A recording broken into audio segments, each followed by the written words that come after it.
Rasulullah mengatakan, wahai maha pendamping, wahai maha teman yang sangat tinggi, yang maha tinggi. Yang dimaksudkan adalah Allah. Wahai teman yang maha tinggi, wahai teman yang maha tinggi. Dan malaikat Israel mula mencabut nyawa Nabi Muhammad sallallahu alaihi wasallam, dan antara perkataan yang keluar daripada Rasulullah, la ilaha illallah, inna lil mauti sakarat, tidak ada Tuhan melainkan Allah, sesungguhnya pada maut itu ada kesakitannya. Wahai purnama, wahai purnama yang indah lagi sempurna, bagaimana, bagaimana aku luar dengan kata-kata.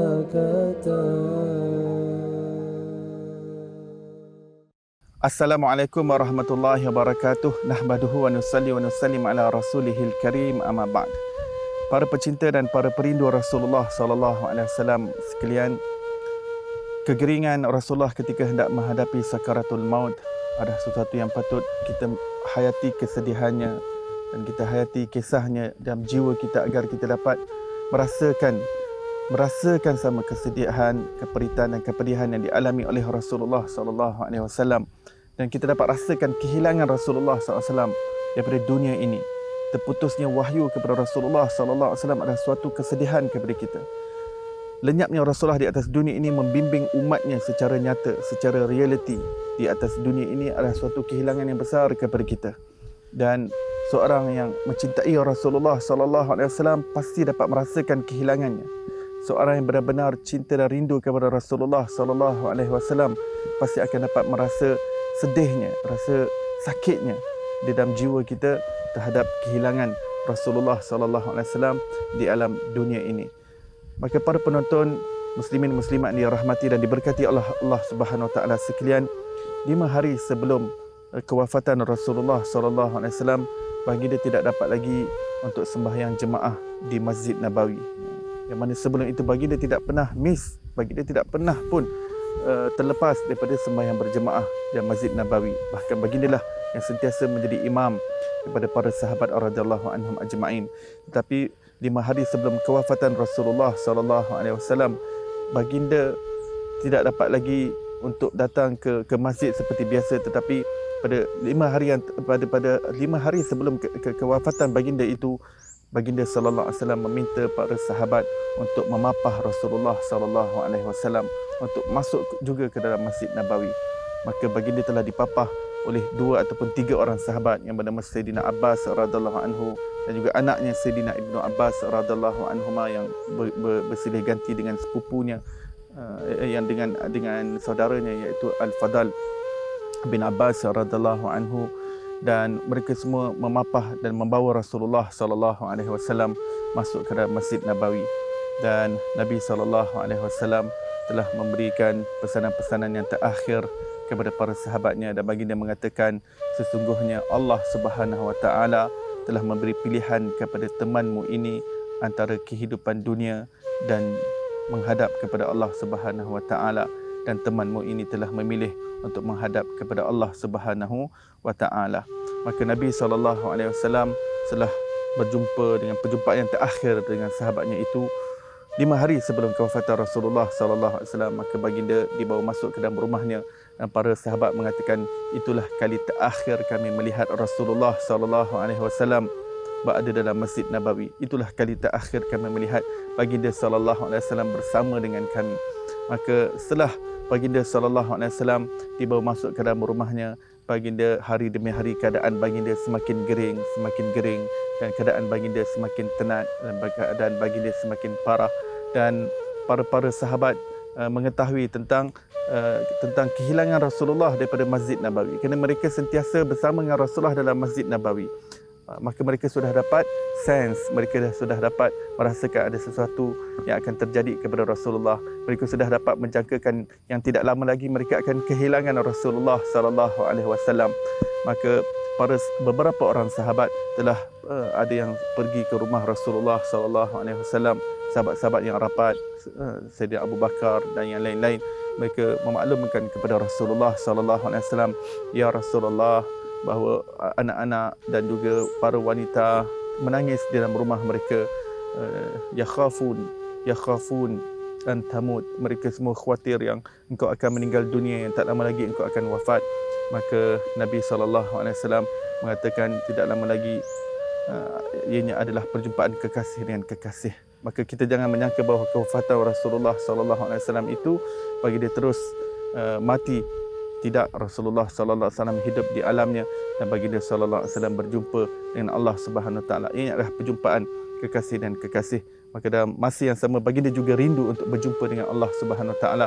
Dalam masa yang sama juga baginda sangat cinta kepada umatnya. Baginda juga sangat sedih meninggalkan umatnya. Dan apabila pada hari yang terakhir Nabi sallallahu alaihi wasallam gering, ianya adalah hari Isnin, dan salah satu pendapat riwayat sirah menyebutkan bahawa ianya juga adalah jatuh pada tarikh 12 Rabiul Awal, hari Isnin. Hari Isnin adalah hari kelahiran Rasulullah sallallahu alaihi wasallam dan ianya juga adalah hari kewafatan baginda Nabi Muhammad sallallahu alaihi wasallam. Maka malaikat Jibril telah mengiringi malaikat Israel, yang mana malaikat Israel telah meminta izin untuk masuk berjumpa dengan Rasulullah sallallahu alaihi wasallam, dan ia telah diizinkan Nabi sallallahu alaihi wasallam telah memaklumkan kepada Sayyidah Fatimah untuk mengizinkan orang tersebut. Maka Sayyidah Fatimah memaklumkan kepada Rasulullah, ya Rasulullah, tetamu yang datang ini memberi salam, dan salamnya itu suaranya adalah sangat menggerunkan hati. Maka Nabi sallallahu alaihi wasallam mengatakan, wahai Fatimah, itulah malaikat maut, izinkan dia masuk. Maka malaikat maut telah diizinkan masuk untuk berjumpa dengan Rasulullah sallallahu alaihi wasallam, seperti mana kisah ini diriwayatkan dalam sirah Ibnu Hisham, sirah Nabawiyah yang ditulis oleh Imam Ibnu Hisham, bahawa malaikat Israel telah datang dan meminta izin kepada Rasulullah sallallahu alaihi wasallam untuk mencabut nyawa, yang mana malaikat Israel mengatakan, wahai Rasulullah, Allah telah memerintahkan kepadaku untuk memberi pilihan kepadamu, sama ada aku diizinkan untuk mencabut nyawamu ataupun tidak. Jika engkau tidak mengizinkan aku untuk mencabut nyawamu, aku disuruh oleh Allah SWT untuk kembali pulang. Maka pada ketika itu Nabi SAW melihat ke arah Jibril alaihissalam.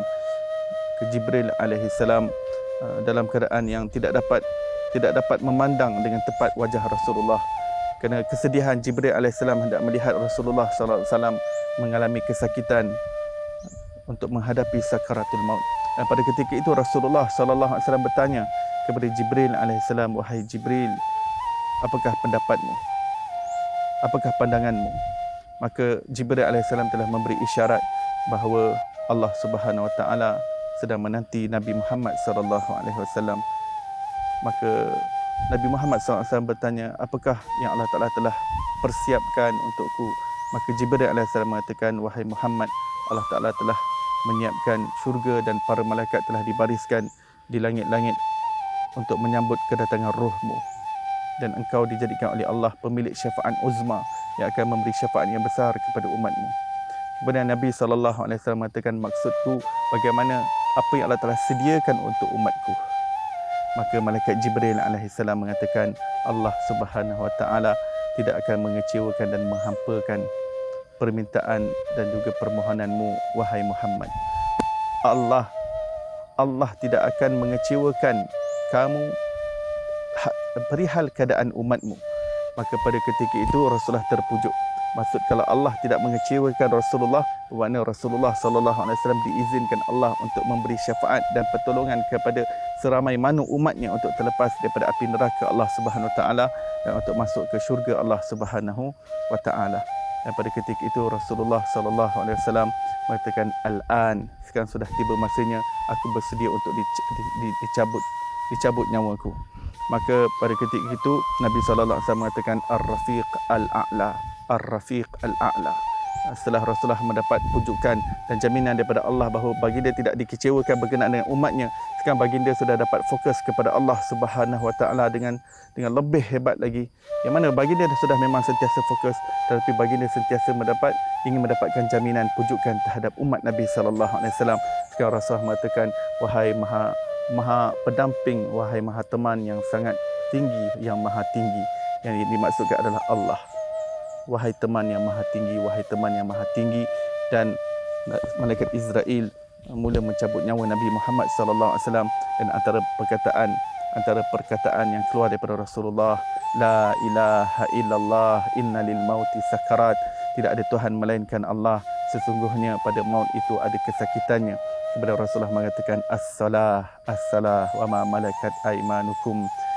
Baginda mengingatkan perintah yang paling penting sekali, iaitu salat, dan orang menjaga kebajikan orang-orang yang berada di bawahanmu.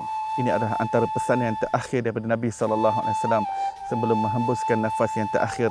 Muslimin dan muslimat yang dirahmati Allah Subhanahu Wa Taala, baginda dalam hadis Tirmizi menyebutkan bahawa jika tidak ada sesiapa yang ingin memberi syafaat kepada seseorang daripada kalangan umatku, daripada kalangan anaknya, jika tidak ada sesiapa di kalangan umatku yang tidak ada anak yang kecil meninggal dunia untuk memberi syafaatnya ketika di dunia, ketika di akhirat nanti, akulah yang akan memberi syafaat.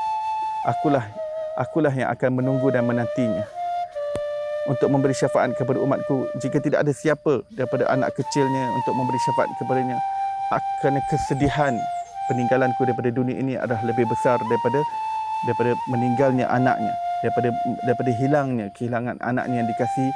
Akulah yang sepatutnya dikasihi oleh umatku melebihi daripada ibu bapamu, lebih daripada anak-anakmu, lebih daripada cintamu kepada seluruh manusia yang lain. Demikian muslimin muslimat yang dirahmati Allah Subhanahu Wa Taala, sekelumit kisah kewafatan Rasulullah sallallahu alaihi wasallam, yang mana hidup baginda dan wafat baginda, kisahnya sentiasa menghidupkan jiwa kita, menghidupkan kalbu kita. Mudah-mudahan bertambah cinta kita, rindu kita kepada Nabi sallallahu alaihi wasallam, dan tumbuh kuat dalam jiwa kita untuk mengikuti sunnah Nabi Muhammad sallallahu alaihi wasallam. Sekian, wassallallahu ala sayyidina Muhammadin wa ala alihi washabihi wasallam, walhamdulillahi rabbil alamin. Wahai purnama yang indah